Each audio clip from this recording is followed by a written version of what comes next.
အားလုံးပဲမင်္ဂလာပါဒီနေ့ကဒီမှာလာမုတ်ဝေးစားတယ်ဒီမှာအာဖရိကဇင်ဘာဘွေနိုင်ငံမှာပေါ့နော်ဒီမှာ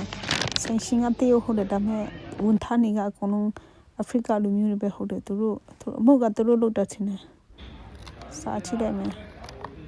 တစ်ချက်ပဲတော့တစ်ချက်ပဲဆိုရင်ကြီးတယ်နော်အထဲမှာလည်းအချိုတွေပေးရနဲ့အချိုတွေပါတယ်နင်းလေးဆိုရန်တော့မပူဒါပေမဲ့နွေးလေးမနွေးတော့နည်းအေးနေဒါပေမဲ့စားတော့အရင်ကောင်းတယ်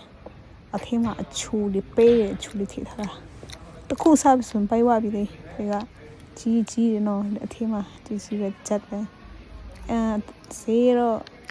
တစ်ချက်ဆိုတော့မောင်စင်လေးထောင်းလို့ရှိမှာပေါ့တာမှာလည်းတချို့ဟာဆိုဈေးတာအမြင်ဟာဒီမှာ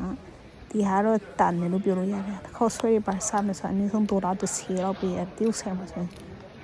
ဒီဟာတာမှာလည်းတစ်ချက်ဆိုရင်အားလုံးကိုကျေးဇူးတင်ပါတယ်ဘိုင်ဘိုင်